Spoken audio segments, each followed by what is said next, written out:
En esta ocasión vámonos con un ejercicio que va a ser un poco más teórico de lo habitual, en el sentido de que vamos a dar una demostración de cuál sería el estimador máximo verosímil de una distribución de Poisson. El ejercicio, el enunciado es bastante simple. Supongamos que x es una variable aleatoria de Poisson con parámetro lambda, ¿vale? Simplemente tenemos x, una Poisson de parámetro lambda, como sabéis, ¿vale?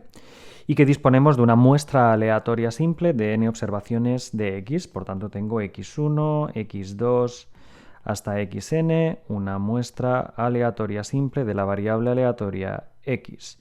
¿Cuál es el estimador máximo verosímil para lambda? ¿Vale? Entonces, si ya lo tenemos demostrado, se mira en la tablita y se acabó, pero en este caso lo que vamos a hacer es dar la demostración para así refrescar cómo se opera con todos estos casos y cómo se calcula el estimador máximo verosímil. Pues bueno, lo primero y más importante a recordar es que si x es una variable aleatoria de Poisson de parámetro lambda, entonces resulta que la probabilidad de que una de estas variables x sub i tome el valor x sería, en este caso, lambda elevado a x partido por x factorial y sería por e elevado a menos lambda.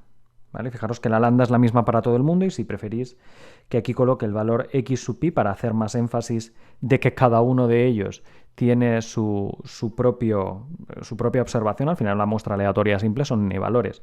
Lo que sí sé seguro es que todos ellos siguen esta misma distribución para ir desde 1, 2 hasta n. Entonces, la función conjunta, la distribución de la muestra, en este caso sería la probabilidad de que pues, x sub 1 valiera x sub 1, a la vez x sub 2 valiera x sub 2 y x sub n valiera x sub n, la distribución conjunta, como sabéis, por independencia, ya que es una muestra aleatoria simple, sería el producto de probabilidades, sería el producto de la probabilidad de que x sub 1 tomara el valor x sub 1, por la probabilidad de que x sub 2 tomara el valor x sub 2 y así sucesivamente hasta que la probabilidad de x sub n tomara el valor x sub n. Como de todas ellas conocemos la distribución, ya que todas ellas siguen una distribución de Poisson de parámetro lambda, esto se traduciría en que sería, utilizando la misma fórmula de arriba, sería lambda elevado a x sub 1 partido x sub 1 factorial por e elevado a menos lambda, por lambda elevado a x sub 2 partido x sub 2 factorial e elevado a menos lambda, y así sucesivamente iríamos multiplicando hasta llegar a lambda elevado a xn partido xn factorial y por e elevado a menos lambda. ¿Vale? Aquí, como podéis ver, hay muchas cosas que se pueden reescribir en un formato bastante más simple, que sería, vamos a ver, tal cual lo tenemos aquí, ¿de qué disponemos? Tenemos lambda elevado a x1 por lambda elevado a x2 por lambda elevado a xn. Tenemos básicamente lambda elevado al sumatorio desde igual a 1 hasta n de los x sub i. Tenemos, para multiplicar potencias de la misma base, se deja la base y se suman los exponentes. Después por aquí abajo, en todos ellos dividiendo, está x1 factorial por x2 factorial por x3 factorial hasta por xn factorial. Y sacándolo detrás, fijaros, tengo e elevado a menos lambda, por e elevado a menos lambda, por e elevado a menos lambda, por e elevado a menos lambda. Pues repitiendo la jugada, multiplicar potencias de la misma base, se deja la misma base, se sumarían los exponentes, menos lambda, menos lambda, menos lambda, menos lambda, menos lambda, sería menos n veces lambda. ¿Vale? Entonces esta sería la función de distribución conjunta o la función de probabilidad de la muestra de que disponemos. Esto quiere decir que, tal cual la tenemos aquí, ahora lo que queremos hacer es buscar el valor de lambda que maximice. Recordad que cuando hacemos el método de máxima verosimilitud, dicha estimación pues presupone que disponemos de una función L de lambda que depende de un parámetro desconocido, condicionado a la muestra de que disponemos, condicionado a haber observado x1, a haber observado x2, a haber observado xn. ¿Cuál es el valor de lambda que maximiza la función de probabilidad, que es la que acabamos de hallar? Lambda elevado al sumatorio de los x sub i partido por x1 factorial, x2 factorial hasta xn factorial y por e elevado a menos n lambda. ¿Vale? Entonces, ¿cuál es el valor de lambda que maximiza esta cosa? ¿Vale? Hay que buscar el lambda, cuál es el lambda tal que se consigue el máximo de esta función de verosimilitud.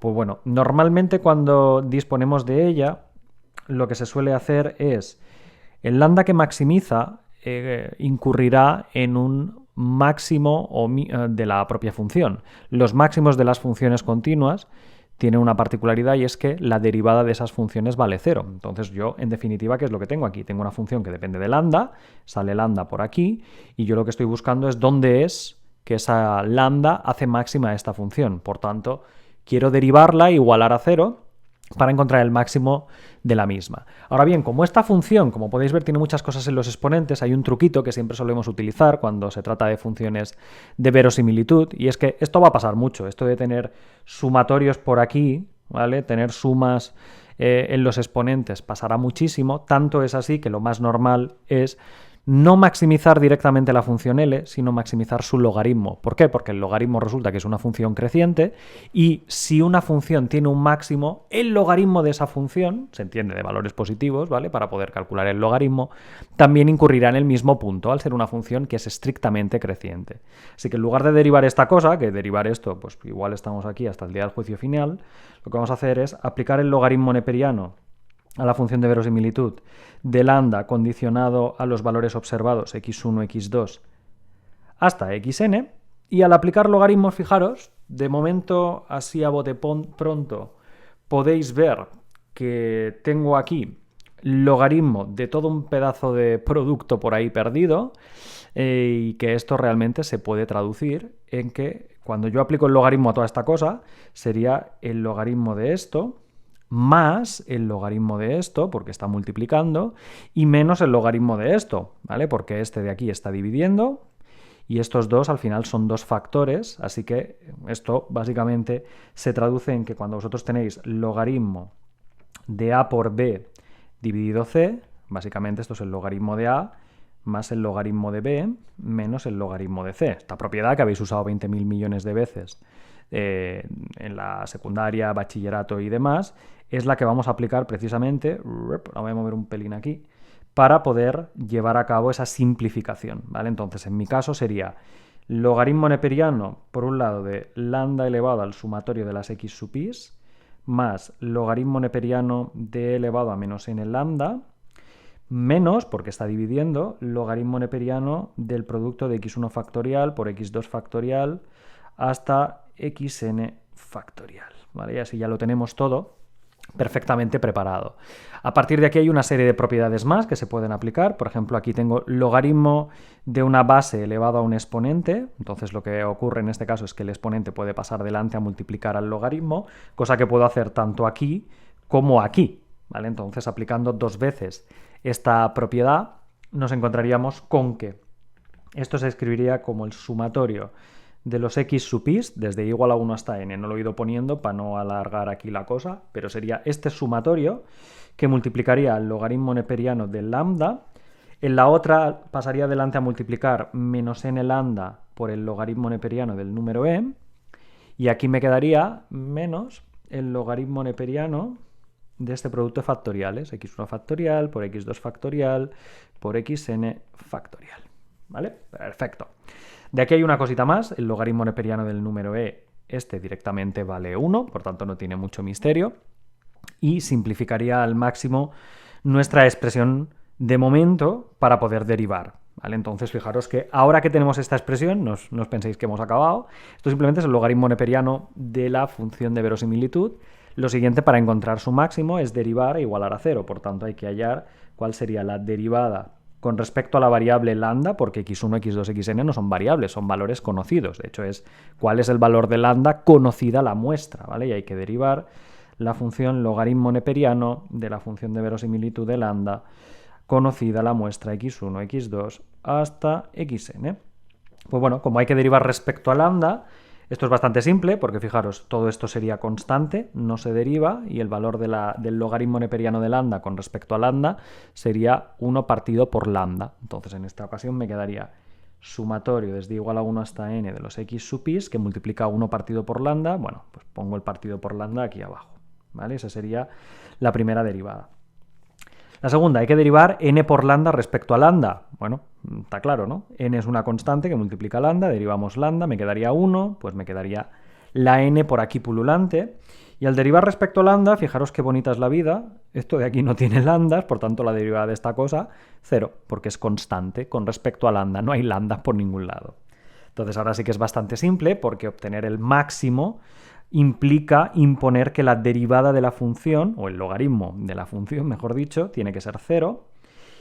Y como imponemos que sea 0, a partir de aquí se puede despejar cómodamente la lambda y obtener el estimador máximo verosímil, que en esta ocasión sería, fijaros, me quedaría el sumatorio de las x sub i partido por lambda igual a n, paso la lambda a multiplicar, la n a dividir y, qué casualidad, resulta que el estimador máximo verosímil, usando la muestra, porque realmente aquí el que vosotros obtenéis cuando imponéis esta derivada igual a 0, recordad que aunque yo utilizo la lambda en cuestión, cuando igualo a 0 lo que estoy haciendo es buscar el máximo verosímil, es decir, este igual a 0 que he puesto aquí os lo he medio puesto mal, porque realmente lo que estoy igualando a 0 es la parcial respecto de lambda del logaritmo neperiano de L de lambda gorro, ¿vale? Lambda gorro es la que vale 0 porque es la que maximiza esta cosa, lambda es una cualquiera, pero cuando yo impongo que la parcial del logaritmo neperiano de la función de verosimilitud respecto de lambda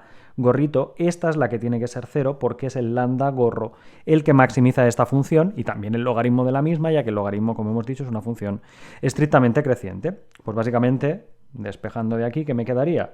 Pues me quedaría que el lambda gorrito sería el sumatorio desde igual a 1 hasta n de los x sub i partido por n tras despejar, que no es ni más ni menos que la media muestral, como ya había ocurrido anteriormente. Resulta que el estimador máximo verosímil siempre tiene que ver de algún modo con la esperanza del valor esperado con la media. Simplemente se trata de saber qué relación guarda el parámetro que estáis estimando, en mi caso lambda gorrito, que sería el estimador máximo verosímil del parámetro lambda de la Poisson de partida, con en este caso la media muestral. Pues en el caso de una Poisson, el estimador máximo verosímil de lambda es precisamente la media muestral.